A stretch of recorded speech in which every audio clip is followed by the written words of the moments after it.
Who doesn't love a good demon film?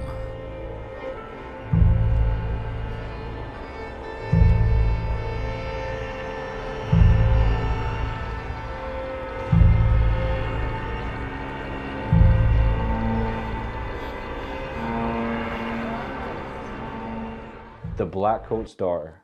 With a title like that, I didn't know what to expect. A pirate-themed horror film, maybe? Sadly, no. The film is actually a carefully crafted horror set in a boarding school.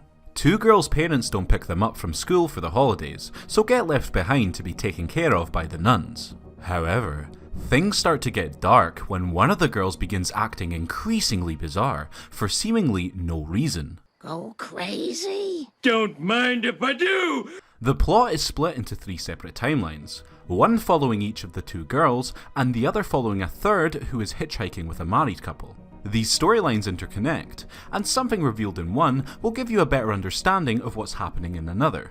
It's a terrific storytelling style, as you slowly piece together the fragments of information to understand what's happening, leading to a lot of impactful twists, as your knowledge will suddenly be hit with some eye-opening epiphany.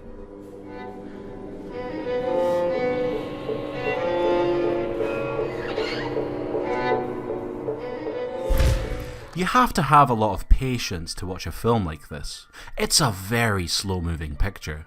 It's meticulous in setting everything up just right so that it has the best impact. It's subtle visual storytelling at its best, and if you don't pay attention, you'll get lost very easily as to what's going on. It can get a little frustrating since it will drag on a bit though. A lot of the time, there's just not a lot to see.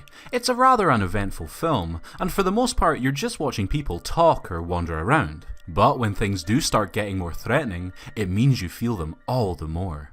30 minutes in, when the first true horror scene arrived, it shocked me. I was genuinely scared because I wasn't expecting it. The film plays being a dark drama so well that it caught me off guard. She walked in on them one night,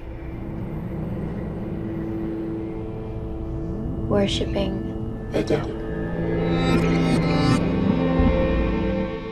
It's a damn disturbing film when it gets to the final act. The violence is hyper real and brutal. The themes it dives into are also pretty extreme, with moments that you won't easily get out of your mind. The ending especially is one of the coldest, harshest endings to a film I've seen in a long time. It's pure horror.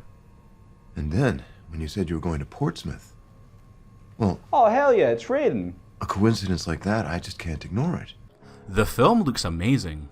Everything's so dark and dingy and just oozes that perfect horror vibe. The camera is always still, and if it does move, it's always crawling across the setting and contributing to the creeping dread that engulfs the movie. The trepidation that permeates every scene is a testament to how effective this approach can be if you fully commit to being so bleak.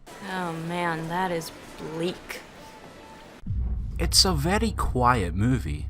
There's music throughout, but it's used sparingly, letting the suspense for certain scenes be natural. But the soundtrack that is there is stunning. It's filled with the classic stretched out soundscapes and weird, unnatural noises sprinkled in to make your eardrums uncomfortable that we're used to. It all perfectly matches the visuals on screen.